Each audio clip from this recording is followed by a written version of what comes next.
Timnas U22 Indonesia akan bertarung di SEA Games 2003 Kamboja yang akan digelar pada Mei nanti. Skuad Aswani Dasafri ini sudah ada sekitar 34 pemain yang menjalani TC gelombang pertama. Sudah sepekan lamanya TC digelar sejak 1 Maret.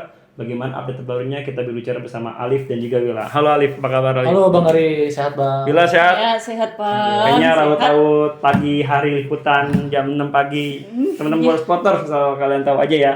Coach Indra Safri ini demen banget latihan pagi, kadang jam 5, setengah 6, jam ini. Tadi si Alif sama Wila datang langsung ke lapangan ABC pagi-pagi untuk melihat persiapan timnas U22 Indonesia yang akan bertarung di SEA Games nanti. Oke, Alif.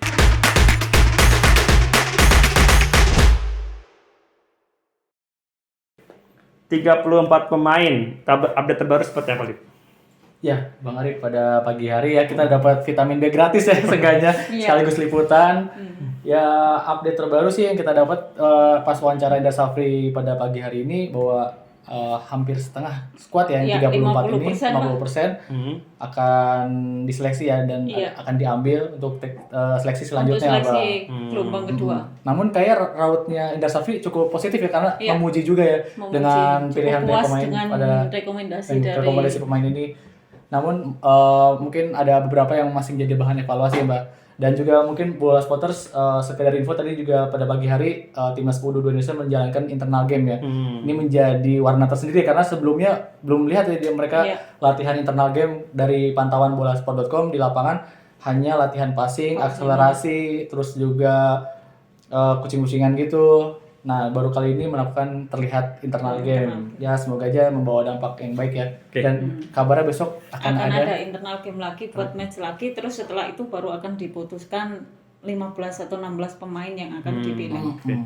Oke. Wila, tadi kan kamu kan datang ke sana kan melihat, ini kan kalau nggak salah mayoritas pemain itu Liga 1 sama Liga 2 ya. Liga 2 karena kan kompetisinya nggak berjalan. Liga 1 pemainnya juga karena nggak reguler di tim. Artinya kan kayak pemain-pemain yang reguler di tim yang usianya masih 20 tahun belum dipanggil kan karena kan gelombang 2. Permainan internal game tadi kamu lihat seperti apa?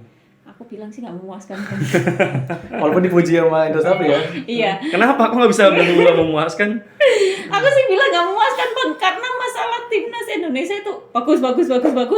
Depan gawang ya udah nggak ada hasil. Selalu masalah kayak gitu kan. Tuh bagusnya tadi ada pemain nggak tahu siapa namanya, nggak hafal juga Bang. Pemain Liga 2 nggak ada yang hafal banget gitu kan.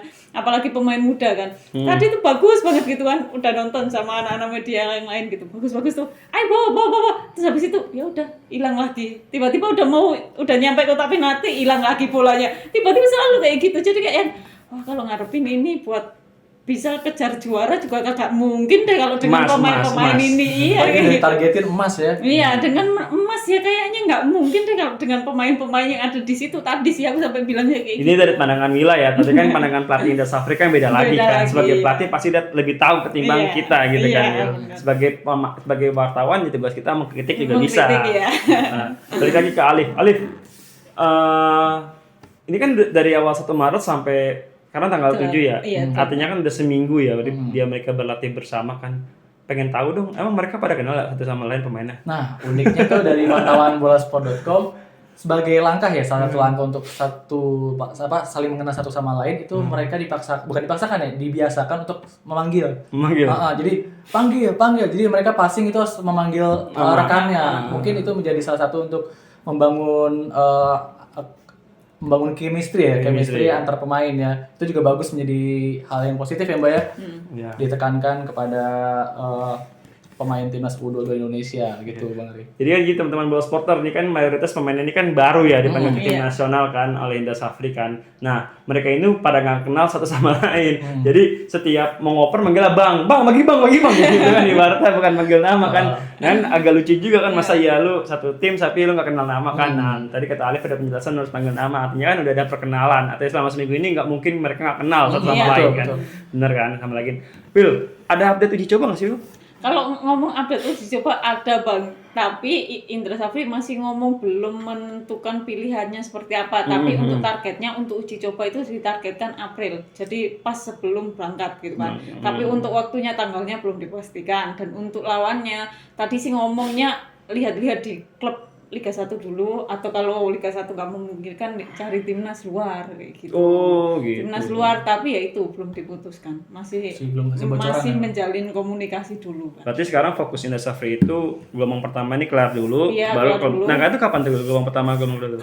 Gelombang pertama kelar itu tanggal 8 besok karena udah pengumuman nih. Oh, Pengumuman, seminggu ya? Iya, karena 1 minggu. Setelah pengumuman untuk Berapa pemain dicoret dari 34? dari 34 itu 16 atau ya 16 ya Libya tadi ya, 16 hampir setengah. Yang dicoret? Iya, yang dicoret. Okay. 18 19 lah. Yang 18 dicoret. atau 19 yang dicoret, yang diambil cuma 15 atau 16 orang Iya. gitu. Ya, 50%-nya lah. Akan lanjut ke TC gelombang 2. Ya, kalau yang untuk 16 atau 15 ini akan lanjut di TC gelombang kedua. Lah di TC gelombang kedua ini Kapan dimulai? tanggal 9 sampai tanggal 16. Oh, seminggu juga ya? Iya, 1 minggu. Dan ini kemungkinan ada tambahan pemain-pemain yang dari Liga 1, Pak. Oh. Jadi udah bakal bener-bener nyari pemain yang emang squad yang dibutuhkan. Tapi Coach Indra tadi juga ngomong, menegaskan kalau untuk pemain yang emang reguler seperti kayak ya Rizky Ridho, kayak Witan kayak gitu, kayaknya nggak perlu untuk langsung dipanggil untuk latihan gitu, tapi akan dibiarkan untuk di klub terlebih dahulu. Gitu. Oke, berarti artinya kan ada Witan Sulaiman, Rizky Ridho, terus Beckham Putra kan masih pemain reguler kan yang ada dia. Belum bakalan dipanggil di TC gelombang 2. Nggak bakal dipanggil, jadi akan lebih bagus mereka memperbanyak pertandingan di klubnya. Berarti artinya kalau seandainya manggil nyari masalah juga Lip ya? Iya. Nyari masalah gimana? Nyari masalah. Dibahas nih Bang. Nah, sebenarnya agak menjadi perbedaan tersendiri Bang ya. Setelah kemarin tuh kita disibukkan atau dipusingkan dengan polemik Sintayong dengan klub U20 ya. Iya. Nah, ini Coach Indra Safri dengan memanage dengan warna yang berbeda ya. Iya. Dia lebih terbuka. Ini bukannya membandingkan ya bola spotters. Ini untuk menjabarkan aja bahwa ada perbedaan, bahwa Coach Indra nampaknya memberikan kebebasan kepada klub yang bersangkutan jika mau dilepas atau enggak. Mungkin gitu. belajar juga dari yang sebelumnya Liv. Jadi biar nggak jadiannya nggak drama lagi gitu. Biar ricu ya maksudnya, biar fokus ke. Iya, jadi lebih ngajak ke ayo diskusi bareng enaknya gimana. Iya emang yang gue tau juga sebelumnya Indra Safri cepat diskusi juga ya sama klub Liga 1 Liga 2, nanyakan pemain lu main kan ini tim, kalau nggak main boleh nggak latihan sama gua gitu. Dan akhirnya ya Persik Kediri kan paling banyak kan di gelombang pertama ini Persik Kediri ya. 6 pemain yang ikut TC kan karena kan kayak Randy Juliansa, Sultan Jiko, Brevatari, Rangga, terus itu mereka tuh nggak jarang dimainkan di Persik Kediri, kecuali kalau kayak Witan Sulaiman diambil Indra Safri, Mas Dol bisa angri. Lagi Persija lagi perebutan juara ya. Bisa emot kepala merah ya. Ada kan kalau salah tuh Persija itu peluang Persija tuh ada Witan Sulaiman, terus ada siapa tuh bek kirinya tuh? Ilham Rio Fahmi, Reski Fandi juga masih berpeluang bermain di SEA Games kan. Kalau seandainya skuad Persija habis deh kalau seandainya diambil sama. Iya sih Bang, marah kan. Udah Iyalah. habis dulu udah. Oke, kalau kita bicara pemain reguler di klub Liga 1 dan pemain reguler yang bermain di luar negeri, gimana Will update-nya? Kalau untuk pemain yang bermain di luar negeri itu update terbarunya sih Sintayong sama astaga. Indra Safri sih ngomongnya ngomong nggak pengen memaksakan gitu Bang. Intinya dia lebih pengen fokus ke pemain yang ada di lokal terlebih dahulu, karena untuk SEA Games kan bukan FIFA Matchday, bukan FIFA Matchday, jadi nggak bisa memaksakan juga untuk mereka bisa main, bisa bantu tim. Jadi kayak Elkan Bagot, Pratama Arhan, walaupun kemarin Pratama Arhan ngomong pengen main, tapi ya karena dengan pengen memaksimalkan yang ada di lokal ya kayaknya gak mungkin deh Bang dipanggil. Iya sih, gue rasa juga bentrok jadwal juga, tapi Mei Liga luar kayaknya udah kelar deh. Iya ya. Kalau setahu gue ya kan namanya Liga Eropa kan pasti kelarnya nih, tapi nggak tahu di Jepang ya, Jepang aja apa enggak. Nah, Jepang baru mulai juga kompetisinya kan kemarin Iya baru mulai kan. Awal tahun kan biasanya emang. Iya, terus yang jadi pertanyaan lagi ada menarik juga nih, Lip, ada pemain kita kan di luar negeri, cuman gak pernah main juga di klub luar negerinya, dan katanya tim pelatih U22 sampai bingung nyari videonya. Itu siapa tuh, Lip? Bagus Kavi. Bagus Kavi. Gimana sih? Liga Yunani. Iya, Bagus Kavi. Itu Bagus Kavi dipanggil gak sih? Nah, berbicara peluang Bagus Kavi sih, Coach Indra pernah mengatakan dan juga tidak menutup kemungkinan ya untuk memanggil Bagus Kavi di kemudian hari. Namun balik lagi bahwa itu menjadi keputusan di klubnya. Tapi tetap menjalin komunikasi ya Mbak, dari update Coach Indra dengan pemain-pemain yang dibutuhkan. Oke. Berarti intinya skuad timnas U22 ini fokus ke lokal ya Bil ya. Iya, Dan gak mengharapkan pemain-pemain kayak di luar kan kalau salah dulu tinggal Arhan, si Bagus Kavi yang akan bagot kan, tinggal sisanya kan pemain-pemain kayak Sadil tuh nggak bisa main karena udah usianya udah tercukup ya. Dan fokus sekarang tuh ke lokal. Oke, mungkin kira-kira terakhir dari gua nih buat Alif Awila, target medali emas bisa nggak sih didapat?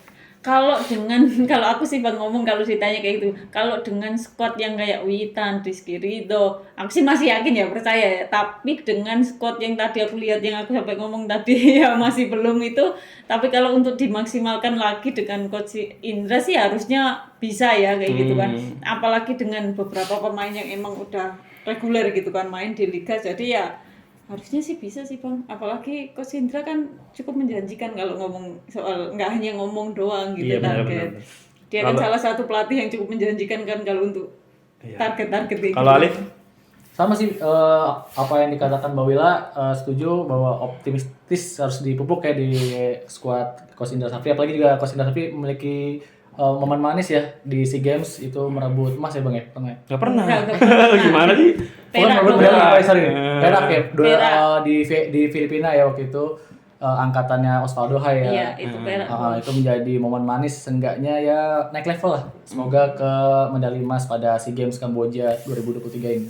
Tapi kan update terakhir masih ada lagi ya. Ini informasinya kayaknya SEA Games tuh nggak ada pemain senior ya. Nah, iya. Berarti Indra Safri responnya gimana tuh, Wil? Kalau untuk Indra Safri sih malah seneng Bang. Malah seneng? Iya, malah nggak ada seneng. pemain senior? Iya, karena dia emang pengen fokus nyari yang pemain muda terbaik gitu maunya. Jadi kalau nggak ada pemain senior ya nggak masalah kata dia. Nggak masalah kalau Oke.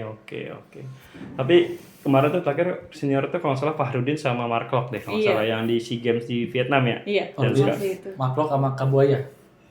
Fahrudin nggak? Tiga ya waktu itu ya? Tiga. Oh masih tiga, iya karena 23. Makanya sekarang untuk SEA Games 2023 ini cuma 20 pemain yang boleh didaftarkan karena untuk 3 pemain senior udah nggak boleh. Nah ini Kamboja nih emang si asetnya kayak gitu karena kan kemarin kalau nggak salah tuh di AFF kemarin tuh skuad Kamboja itu kebanyakan buat SEA Games di U23 karena target mereka emas gitu. Ya gitulah, mungkin senior di Kamboja nggak terlalu bagus kali ya. Jadi nggak bisa. Jadi udah nyiapinnya di pupuk di bawahnya. Ya? Betul.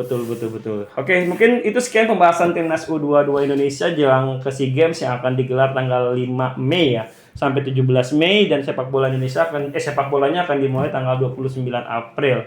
Artinya beberapa hari setelah Hari Raya Idul Fitri. Semoga timnas Indonesia juga mendapatkan hari raya kemenangan di SEA Games nanti dan medali emas didapatkan dibawa pulang ke tanah air. Terima kasih, sekian, gue pamit. Assalamualaikum warahmatullahi wabarakatuh. Terima kasih sudah menonton.